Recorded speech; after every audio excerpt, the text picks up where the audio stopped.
In a world filled with screens and distractions, we invite you to reconnect with the natural world around you.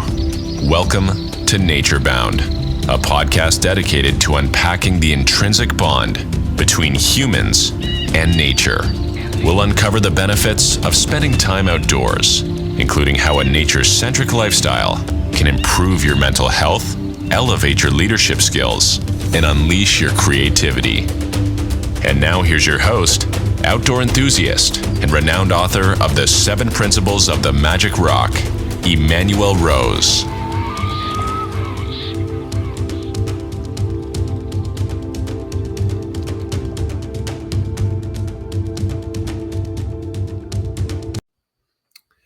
Thanks for joining me today on the Nature Bound podcast.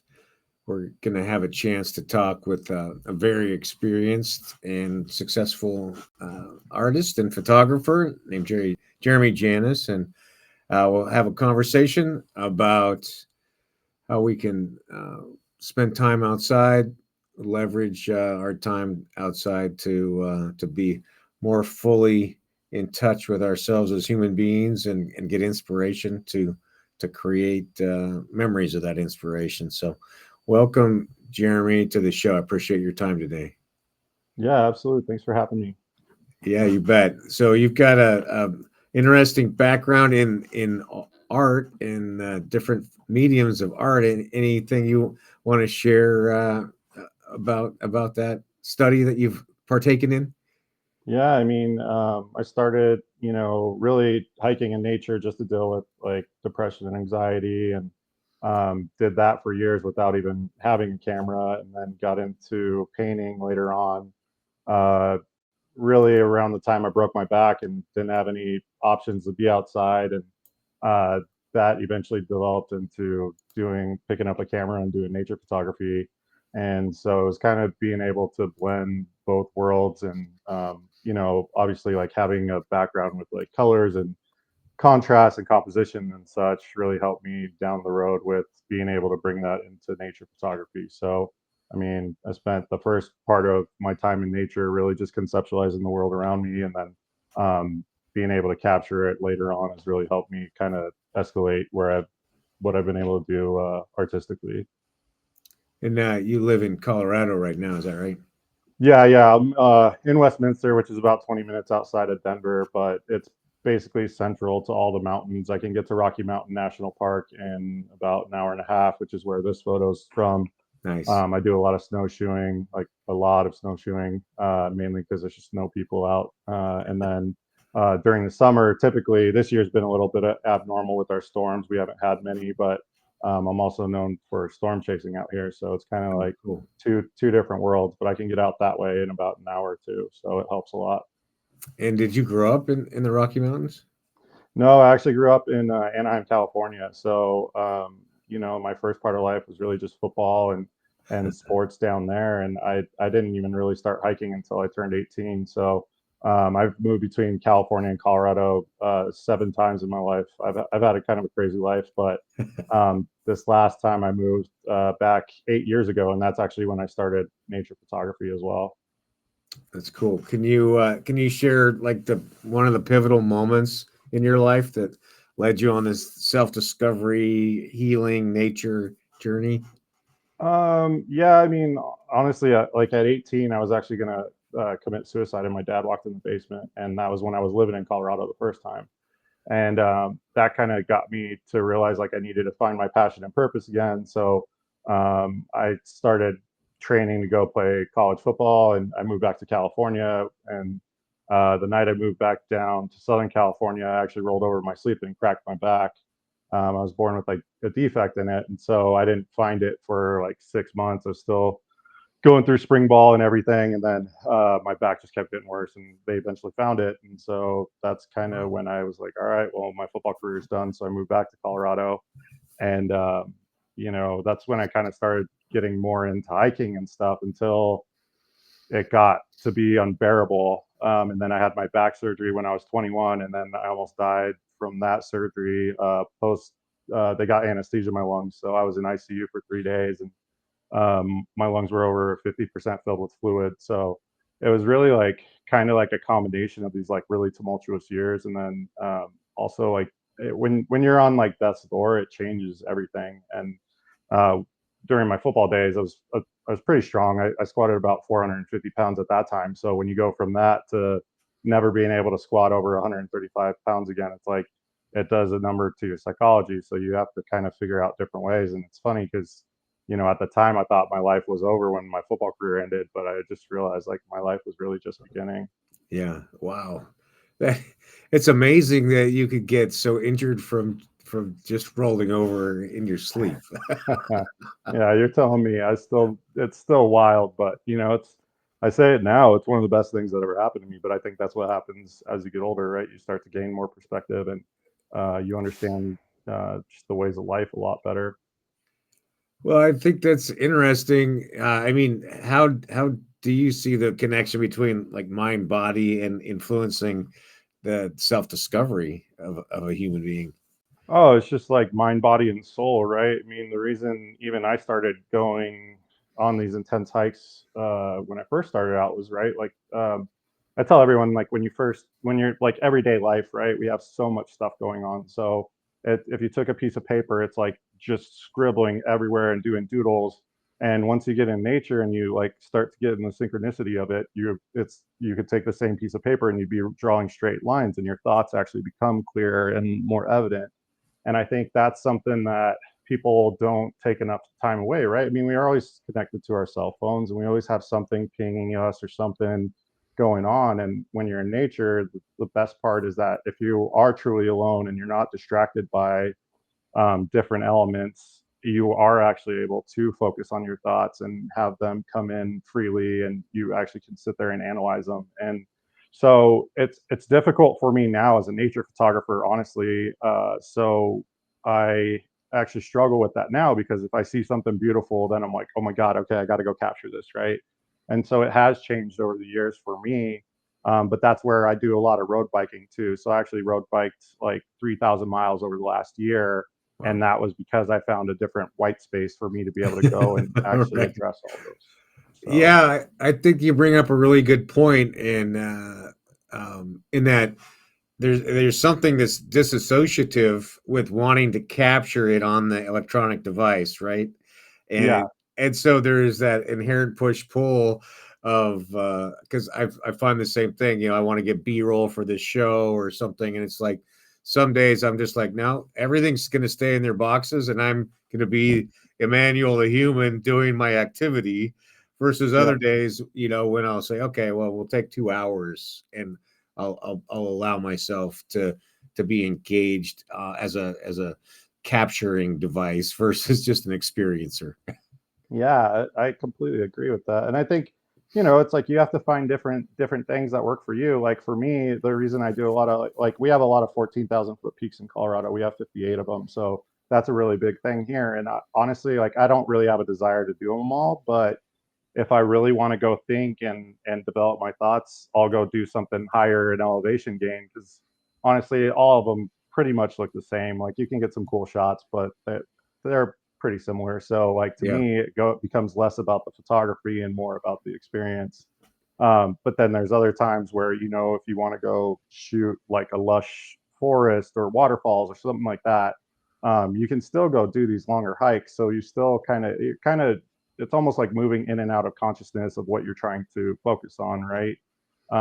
And so it's difficult. I mean, even for me, I mean, I love storm chasing, I love lightning, and I love capturing it. But really, as a nature photographer, and this is where I think a lot of people don't realize it, it's like you're giving up your moment so that other people can enjoy it. Yeah. And it's a difficult thing for me because there's some times like I love when you see like a good bolt of lightning, it is insane. But a lot of times you're just focused on that camera, so you can kind of miss it too. Yeah. No, that's a great point. Yeah, I wonder how much of your time outside do you spend by yourself versus with other people? I don't honestly like I don't spend a lot of time like hiking and stuff, other than like I have some friends that'll hit me up. Like one of my buddies that's a fire captain out in Arkansas called me after he saw some of my snow stuff last year, and So he came out and did like a 9 mile snowshoe. And so like I'll kind of go with like certain spurts with people, but honestly, like a lot of what I do is kind of like a lone wolf mentality. And especially in the winter, I mean, I love, there's nothing like being on like an alpine lake while it's frozen and winds going everywhere. And also, you have some people that want to go do that, but you ask most people if they want to go out and shoot in 70-mile-per-hour winds, and they're going to say no. So a lot of the stuff that I do now, it's also a safety thing too, right? Like you have to really focus on your own safety as well. And when you start bringing other people into that, it becomes a different type of element. Or like, if you're trying to shoot this thing, and sometimes like I'll be on a frozen lake shooting for an hour. Most people aren't going to want to sit around, doing nothing. So Right. it's a difficult element to have, and I don't mind doing things with people, but honestly, like now in my career where I'm at, I think it's just a lot easier for me to kind of focus on that, plus be able to still focus on my own psychology throughout all of it too. Yeah, that's interesting. It makes sense. Are there some shots that are kind of on your bucket list that you're trying to capture that you haven't been able to yet? I don't really have any like per se. I mean, I kind of just go off like the seam of my pants half the time. Like, I've got this idea of doing the middle Teton up in the Grand Tetons, and like Yeah. I just want to go experience it, honestly, more than anything. But I know the views up there are pretty epic too. So, um, you know, I don't really have any urge or desires to do some of this mountaineering stuff. Like the idea of like being tethered to another human being is kind of scary to me, and then you're relying on someone else for your own safety. So again, it kind of just goes back to what I'm trying to emulate in life. But also there's a lot of like, I've really shifted my focus back to the Midwest the American West the last couple of years. I spent some time in Florida and had an awesome experience as an artist, and I loved being down there, and I got what I really wanted. But coming back home to Colorado, I realized how much like I love the ruggedness of the American West, and Yeah. I want to go do some stuff up in the Pacific Northwest again. But Colorado's home, and I love like everything we have here. So it's kind of cool just getting out and trying to do different things. And a lot of times you go to the same places, but you kind of have to open your eyes to seeing a different perspective too. Yeah. Like the shot behind me, I've probably gone to that same spot like 20 times, and I've never been able to get this shot again. And I took this on like my 2 cameras ago. It was like just a crop sensor camera in 2019, and I've never been able to get it again, even on better cameras. So it's not just the always the equipment. Yeah. Wow. Well, yeah, and then just the seasonality of things, and whatever, if the fire goes through there or whatever, how Yeah. things change in a space like that, right? Yeah, absolutely. And it always changes, right? And that's what I love this about the season. It's one of my favorite parts of being in Colorado is you can go to the same place 4 different times of the year and you're going to get 4 different things. Yeah, yeah, that's amazing. Well, what sort of advice do you have for, say, a student of photography who is also a nature buff and is thinking about trying to make a career or make a go of it? What would you recommend? I think it's just like go out and shoot. I mean, I took like 15,000 photos in my first 5 years, or first year, sorry. So you just have to go out and shoot. I mean, they say it takes 10,000 photos to actually become proficient at it, right? Yeah, So I think that's the beauty now of the way the digital realm is working with storage and everything else. It's so easy to just have a million photos on your hard drive, or I use Google Photos on my phone, and there's so much storage on that for relatively cheap. I yeah, think it's like 299 for 100 gigs. So, um, you know, if you're looking to try to like actually expand your knowledge and the way you shoot, I mean, you just have to keep shooting.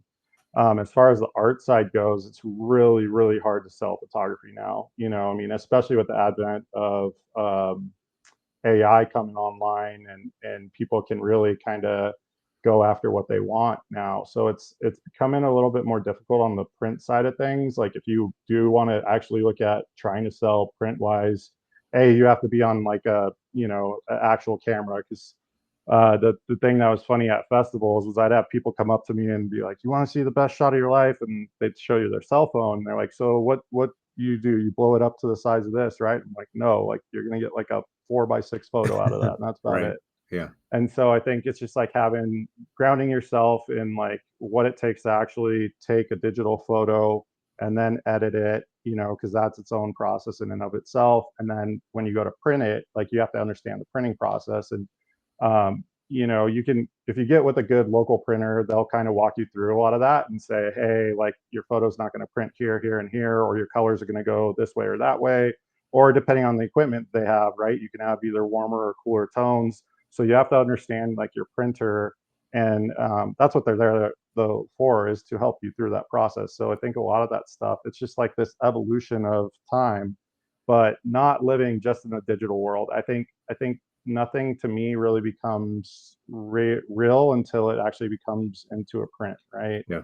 And so I think the digital world, you can hide a lot of stuff, and it's crazy. Like everything looks great on Instagram, right? But then you go see that same photo blown up, and it's just not the same. So it's just honestly, it's just tenacity and just discipline. Like, so many people, I'm not kidding, I have people all the time that are like, I'm going to do what you do, I'm going to do it better. And I'm like, I hope you do. Like, Yeah. I literally like hope you have everything I've ever gotten and more, and you become everything you want. But you realize that people get so tied to the outcome, and they want to be this like Nat Geo published photographer, and they want to have all the shots and all the prints and do all the festivals and blah blah, but they don't like the process of doing it, right? So like, if you don't tie yourself to the process of it, I mean, I love the process. I actually like you have these big publishing opportunities, and they come to fruition, and you tell everyone about them, and it's awesome because you have all these people that believed in you all over all these years. They share in that experience. But Yeah. honestly, like I'll get published by something, and I'm like, sweet, that's awesome, what's next? Like, Yeah. I'm not worried about that anymore. Yeah, well, that's because you're an artist, right? And what we all as artists want to do is create, right? Yep. Yeah, And 100%. occasionally somebody else likes it, but we always create something. Yeah, absolutely. And selling your own work is hard. Like, I actually don't enjoy selling my own work. Like, I do a lot of stuff like fundraisers or a lot of like giving away my art too. So like, I actually appreciate being able to change the world through that. And selling your art is just, it's a business. It's Yeah, a totally different type of art, right? yep, for sure. Well, what about for somebody like me, an amateur? Like, what are kind of two or three things that I should be thinking about when I'm taking shots to I'm going to show my friends of a big fish that I caught or a nice sunrise or something? What should I be thinking about constructing images? So the biggest thing is like composure or exposure, sorry. So exposure, like always, like on your cell phones, even just like hitting like where your biggest highlights are, right? So you can touch a screen, and it'll kind of zoom in on that highlight, and then it's going to create shadows in the rest of the area. But you can actually adjust those later through editing and pull shadows out and stuff like that. But if your exposure is blown out, then it's going to ruin your entire image. Okay. And kind of within that too, if you're focusing on something toward the sun, the lens flare on cell phone cameras gets like really ridiculous. So you can kind of start to shift around, or it'll create that green dot that's kind of refracting light too. So just being cognizant of like exposure is really key. And then, I mean, if you are going to get into trying to make it look better, like definitely having like a good editing app. And like I said, Google's editing app is actually pretty good. They've done a lot of adjustments on that the last few years. So having a good editing app for after the fact, but it has to be a properly exposed photo. And then just like framing, I think is very key too. I mean, the rule of thirds, if you break it down, there's 9 squares, and there's four dots where those intersect. So having something on each one of those and just Uh-huh. breaking it into thirds is always really key. I like that. The managing the exposure is something I haven't paid attention to when I'm taking pictures. So that's something I'll add for sure. It'll change everything. I think that's the biggest thing, because and you got to be careful, because if you have it where the exposure is so extreme, like one end is a lot of light and the other is a lot of shadows, when you go to pull the shadows up, that's where you'll start seeing like the noise and the artifacts kind of pull up into the shadows too. So it's really a balance. I mean, that's where composition comes into play. And I think with editing, it scares a lot of people. People don't like either, even when I started, I mean, I have a very like saturated, vibrant style, but I've honed it in over the years. And I think when people first start editing with stuff, it can look very fake or very gamey, something like that. Yeah. So I think there's finding a balance, and I think that's what takes over time, right? I mean, at this point, I've edited tens of thousands of photos, so you develop a style over time with that too. Yeah. What's your overall image count in your storage now? I'm like probably close to 110 or 120,000, something like that. Wow. So, which in 8 years is a lot. I've slowed down like the last couple years. Just you you start to become like a lot more intentional with your photos, I think, Yeah. as you go along, and you're not just like shooting and praying and all that kind of stuff. It just starts to you start to hone in a little more, and I think it's a good thing because you can hit burnout too. Like that's the other thing people don't realize. Like, and to me, there's nothing worse. I actually hit burnout with mine when I actually went to go do that full time and sell my work and everything. And Yep. I think people have this like crazy idea about what it's like to be an artist, but it's really, really, really hard. And actually, this last weekend, I went to a festival and saw a bunch of my friends that I toured with in Florida. And, I give them kudos all the time because I'm like, you guys are doing something I can't do anymore. Like, Yeah. it's so much work and it's so much pressure. And, when you're worried about, if you're going to be able to eat the next week because you need to sell some photos or something, it's like, that's totally different. So, like, honestly, in my recommendation to people is it's like, have like a full-time gig and then do it on the side. And if you really, really enjoy it and you figure out a way to make money on it and make it work, then that's awesome. And if you want to go pursue that, then that's great. But if you don't, like for me, it's way more meaningful now because I can have like my day job and I love what I do for my day job. And then like I love the artistic side of it too. So it really is best of both worlds. Yeah. Well, I appreciate that insight, and I just got one last question for you, which is, what are you looking for to have as your legacy of Jeremy over the course of your career? Honestly, like I just want to be remembered as a good person.